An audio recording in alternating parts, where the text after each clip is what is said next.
mi nombre es Natalia María de Marchi, yo soy sobrina del Negro de Marchi, un periodista detenido desaparecido el 5 de agosto en las puertas del Cronista Comercial, diario donde trabajaba.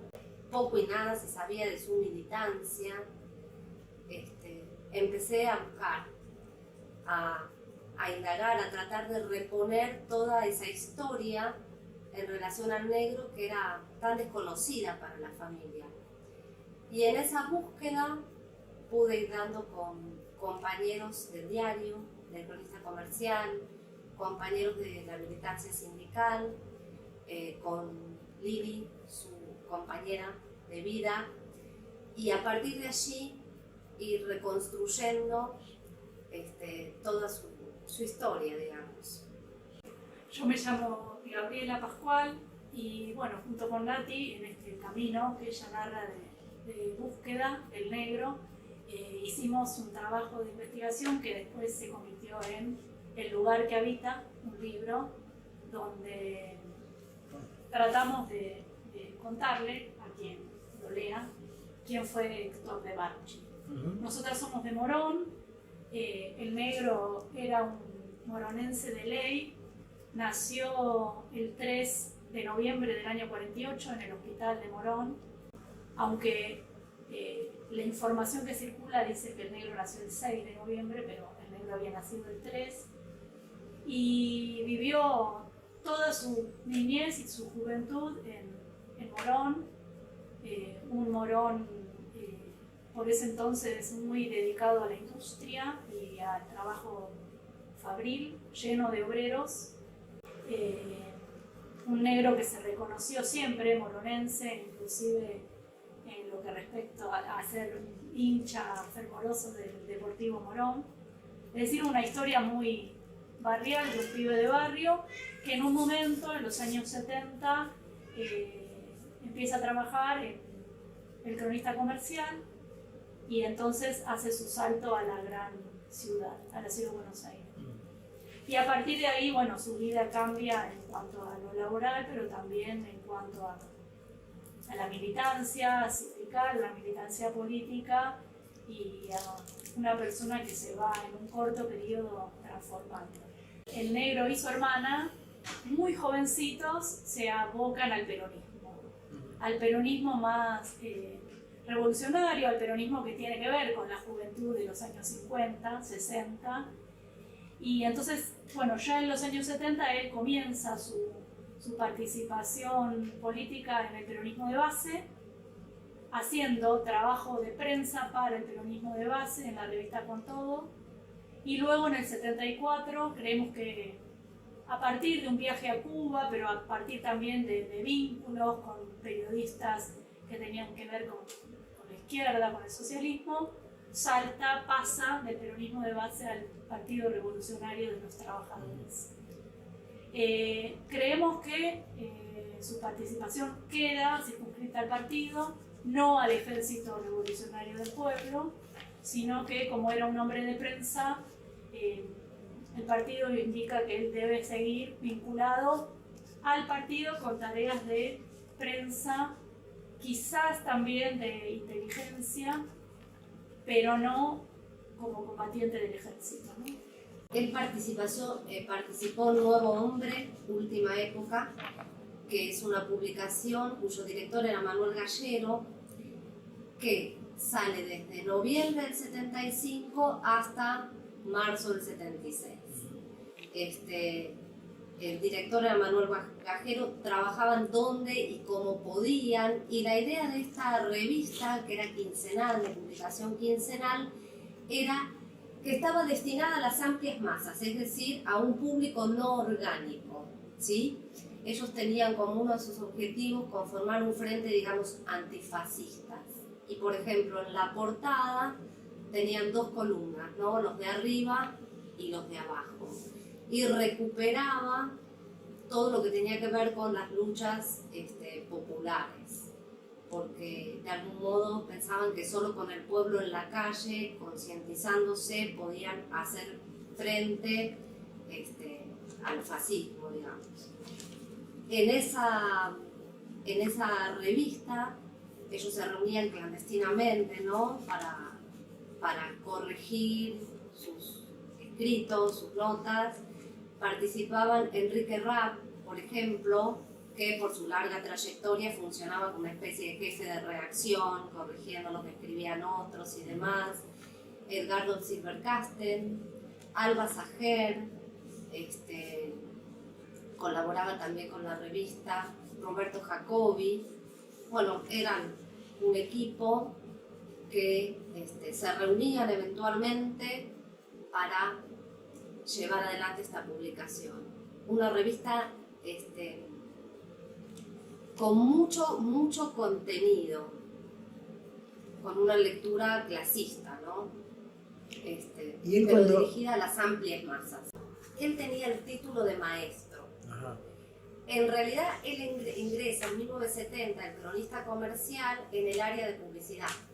Lo que hacía era vender publicidad, conseguir anunciantes para el diario. Y en el año 74, le pide a Quito Burgos que le tome una prueba para pasar a formar parte de la redacción.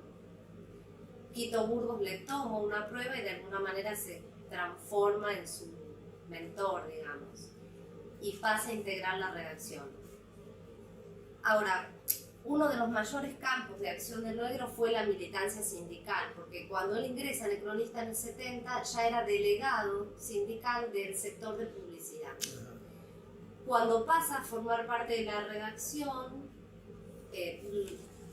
reafirma su cargo y continúa como delegado sindical ante APA, que era la Asociación de Periodistas de Buenos Aires. Y con respecto a la tarea periodística que decía Nati, tanto en El Cronista como en Nuevo Hombre, creemos que, y en la revista Con Todo también, ¿no? Creemos que, digamos, las tres cosas las hacía en paralelo. El negro se especializó en cubrir todo lo que tenía que ver con gremiales, que venía de la mano con su propia actividad gremial, ¿no? Entonces, hacía la cobertura de los conflictos que por ahí podían sucederse, tanto en gremios o sindicatos como conjunto, pero también en cada una de las fábricas que estaban en lucha. Dentro de eso incluía siempre la mirada sobre qué pasaba con el gremio de prensa, que en ese momento estaba llevando adelante la discusión acerca de la equiparación entre los redactores que por ahí se consideraban la élite de los medios gráficos y el resto de los trabajadores. Ahí había una lucha por equiparar condiciones de trabajo. Entonces eso aparece tanto en El Cronista como después en Nuevo Hombre, la discusión por el convenio colectivo de trabajo y después la discusión acerca del papel de la prensa, como dice Nati, en esta conformación de ese frente antifascista que se quería encarar ya cuando se sabía que el golpe era un hecho inevitable. Y lo otro que me gustaría agregar es que luego del 24 de marzo, cuando la revista Nuevo Hombre deja de salir a la calle y cuando además es todo desbande, inclusive dentro del propio Partido Revolucionario de los Trabajadores, al negro lo tenemos ubicado un poco haciendo tareas de denuncia junto con otros compañeros, Susana Biau, el propio Haroldo Conti, tratando de organizar radios clandestinas para la denuncia y la escritura de cables para enviar a los medios que estaban en el exterior y denunciar lo que estaba pasando en nuestro país. Bueno, el viaje a Cuba es un tema. El viaje a Cuba en el 74. Entre fines de septiembre y regresa el 16 de octubre. Viaja como enviado del diario, el cronista comercial. Nos costó mucho reponer la historia de este viaje, ¿no? Porque algunos lo ubicaban en una fecha, otros en otra. No encontrábamos en el cronista comercial alguna referencia. Él publicaba con el seudónimo de Gaspar Galloso, hasta que encontramos estas fotos que son de Cuba, que fue lo que nos dio, digamos, la certeza ¿sí? De que el negro había estado allí. Faltaba determinar con quiénes viajó y para qué. Porque en el pasaporte figura como destino Perú, no Cuba, pero fue a Cuba. Bueno, recorrimos con estas fotos, se las mostramos a todos sus compañeros periodistas, que dijimos, bueno, nos van a decir quiénes son nosotros. Él viaja como enviado del cronista comercial, aparentemente. Ninguno de sus compañeros periodistas de aquella época pudo reconocer a ninguno de los otros personajes de estas fotos. Hasta el día de hoy no hemos podido reponer quiénes son. Sí sabemos que estuvo en Cuba y que ese viaje fue una bisagra para él, ¿no? Fue realmente una bisagra porque cuando regresa de ese viaje es cuando él hace este pasaje del peronismo de base al PRT. Y en el cronista comercial lo que encontramos fue una de las fotos, de estas fotos lo muestra en la Escuela Vocacional Lenin. Hay una nota en el cronista sobre lo que significó los logros educativos de la revolución, pero no, evidentemente un viaje de un mes prácticamente no fue solo por esa nota, pero los motivos políticos de este viaje y demás no los conocemos, no los hemos podido reponer, ¿no? El secuestro del negro era lo que más se conocía porque fue un hecho público. Público por dos motivos, porque fue a plena luz del día, a las 3 de la tarde, en plena calle, en una calle céntrica de Buenos Aires, porque fue en la puerta del diario El Cronista Comercial, en Alsina 547, en Alsina y la Diagonal Sur. Lo vieron sus compañeros desde la ventana del cronista y un compañero que estaba junto con él en la vereda cuando lo suben a la camioneta, que es Fernando Aveledo. Entonces, eso se sabía, si uno buscaba, aparecía el secuestro del negro. Además, sus compañeros periodistas dieron cuenta inmediatamente de que esto había sucedido, mandando cables a cada uno de los diarios o los medios donde ellos trabajaban. O sea que ese hecho puntual, el 5 de agosto a las 3 de la tarde de 1976, cuando a Héctor de Marchi se lo llevan secuestrado, era lo que sabíamos, ¿no? El negro estuvo en Cuatrerismo, Brigada Güemes, conocido como Protobanco o Puente 12. Hay 4 testimonios que lo ubican a él en este centro clandestino. Uno de ellos es el de Dora Genaro, con quien pudimos tener contacto, y otro es, por ejemplo, el de Lucía Fariña, que ella cuando fue liberada, se exilió y hizo una denuncia en la que figura el nombre del negro, porque una de las particularidades de este centro clandestino es que cada tanto hacían un recuento, digamos, de los detenidos y pasaban lista. Lucía cuenta que ella trataba de memorizar todos los nombres que escuchaba y cuando pudo exiliarse hizo la denuncia y uno de los nombres que ella dio fue el del negro de Marchi.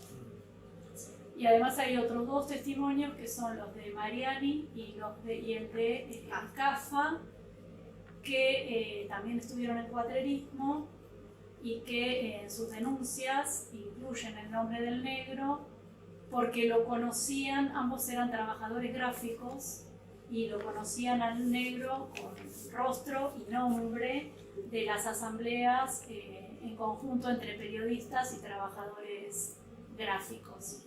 Entonces, cuando ellos hacen sus denuncias, ambos sobrevivientes testimonian haber compartido su cautiverio con el negro hasta fines de octubre, principios de noviembre, donde la información es difusa y creemos que Héctor fue trasladado, porque ya quienes ingresaron al campo luego no lo ven, no pueden dar cuenta de su estancia allí.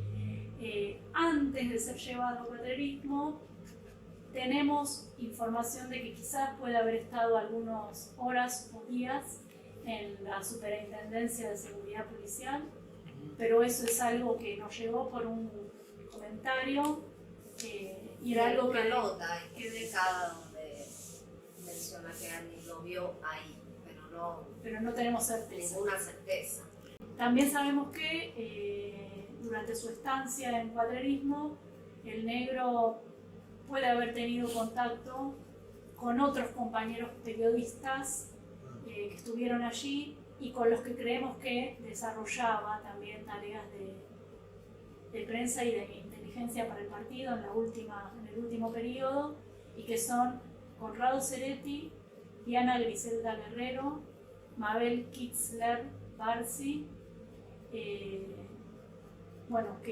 concretamente Diana trabajaba en El Cronista, Conrado era su pareja, Mabel era traductora. Creemos que ese grupo, junto con Héctor de Marchi, era un grupo que realizaba tareas de inteligencia y de prensa para el partido. Todos estuvieron en Cuadrerismo. Creemos que pueden haber tenido contacto. El negro estuvo más tiempo que el resto detenido allí, ¿no? Cuando él empieza a integrar la redacción del Cronista, empezó a escribir unas pequeñas gacetillas que se llamaban informativos gremiales, y luego pasó a las notas, y publicaban con un seudónimo de Gaspar Galloso. Gaspar lo había elegido junto con Quito porque en una confusión él pensaba que era el Rey Mago Negro, y luego lo que hicieron fue en una guía telefónica al azar buscar un apellido y tratar de buscar un nombre que no pueda comprometer a nadie, ¿no? Y cayó en Galloso, y al negro le gustaba ese apellido porque lo remitía al gallo de Morón. Así que Gaspar Galloso fue el seudónimo con el que él publicó en El Cronista Comercial. Un rey mago negro, pero además hincha de Morón. Lo curioso es que haciendo todo el trabajo del archivo, leyendo las publicaciones del cronista de la época y demás, nos encontramos con dos oportunidades donde aparece la foto del negro directamente. Una es esta, donde se lo ve directamente entrevistando a Félix Pérez en ese momento, era la otra parte de esta foto, donde directamente en El Cronista aparece su foto. Y hacia el final, porque el negro deja de estar en El Cronista en julio del 76, ya empieza a vivir clandestinamente. Ese 5 de agosto había vuelto al diario, pero no debía, sabía que no debía estar ahí, pero yo había dejado de ir al Cronista. Hay algunas publicaciones que aparecen hacia el final con su nombre y apellido, directamente esto de Marchi, ya en el 76. Sí, viene del anonimato a Gaspar Galloso y de Gaspar Galloso a Héctor de Marchi, con nombre y apellido. Además para la época, ¿no? Porque no publicaban con nombre y apellido. Y a mí lo otro que me gustaría agregar es que la desaparición de Héctor de Marchi forma parte de la causa 3393. El caso de Héctor es el caso 50. Fue convertido en causa a partir del 2007 y se elevó a juicio en el 2017 la causa 3393.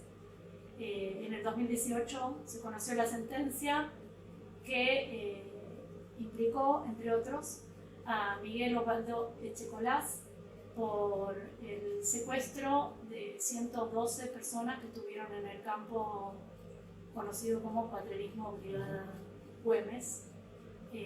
Una causa que ese fue el primer tramo, después tuvo un segundo tramo y un tercer tramo, porque siguen apareciendo denuncias y casos. Y que la denuncia en CONADEP de Héctor de Marchi es la denuncia número 802, realizada por su padre Antonia Argina Aléndez y por su padre Felipe Héctor de Marchi. Uno de los campos de mayor militancia del negro fue la militancia sindical, ¿no? Él militaba en ATPA, era delegado sindical del Cronista, cuando trabajaba en el área de publicidad, y después, cuando pasó a formar parte de la redacción en el 74, reafirmó su cargo. Ese año iba a haber elecciones en ASPA, la Asociación de Periodistas de Buenos Aires, que en ese entonces estaba en manos del PC, del Partido Comunista. Pero empezó a organizarse todo un movimiento a partir de las bases, ¿sí? Donde acusaban a la conducción de ASPA de ser burocrática, no acompañar los reclamos de las bases, y conformaron lo que se llamaba la lista naranja para las futuras elecciones. Había 3 listas: la lista verde lealtad del peronismo más ortodoxo, la lista azul y blanca, que era la oficialista del PC, y la lista naranja, que toma como eslogan la delegada de las bases.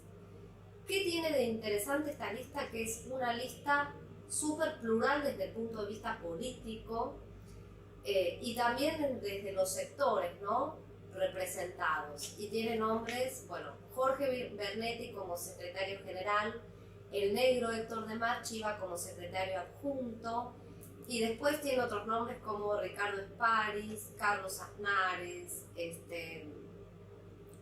como revisores de cuentas, por ejemplo, Héctor Germano Estergel, María Victoria Walsh, Lilia Ferreira. Todos ellos estaban o formaban parte de esta lista. Un 5 de agosto iban a ser el día de los comicios. La Asociación de Periodistas de Buenos Aires es intervenida. Lo que ellos suponían o comentaban, quienes formaban parte de esta lista, es que sabían que la lista naranja iba a arrasar, y para frenar esto intervienen la Asociación de Periodistas de Buenos Aires. No obstante, a pesar de la intervención, ellos siguen funcionando, ¿sí? Forman un comité ejecutivo paralelo, que era en realidad al que respondían las bases, que incluso siguió funcionando y siguieron reuniéndose clandestinamente después del golpe, ¿no? En un artículo leí el otro día que luego esas reuniones clandestinas que llevaban adelante, que trataban de formar, digamos, una prensa de resistencia, terminó de desarticularse justamente con el secuestro del negro. El secuestro del negro para muchos periodistas y militantes sindicales de los gremios de prensa que estaban alrededor de él implicó una huida rápida hacia el exilio, ¿no?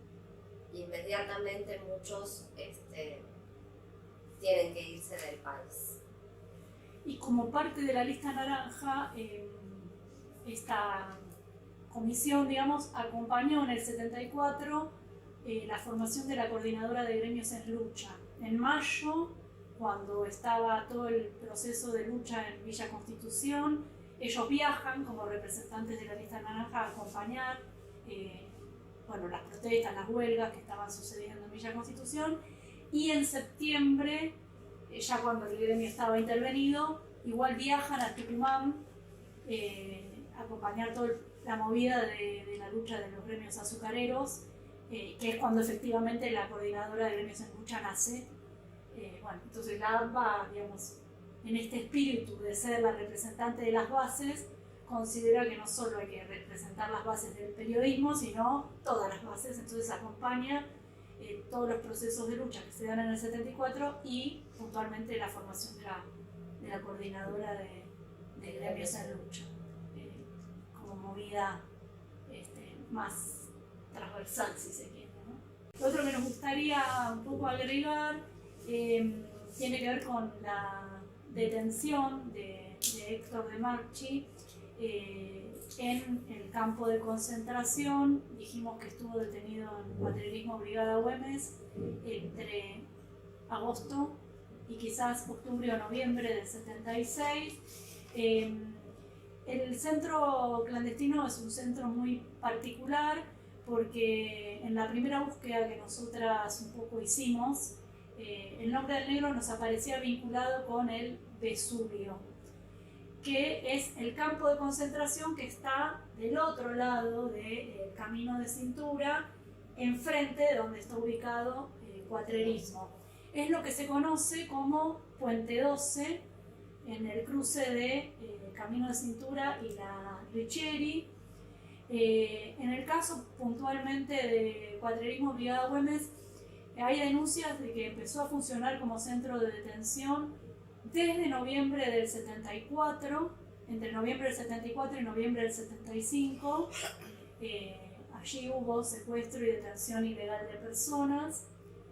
Y luego, ya a partir del 24 de marzo, se integró en el circuito represivo de lo que es la subzona 11 y el área 114 de la planificación del terrorismo de Estado, ¿no?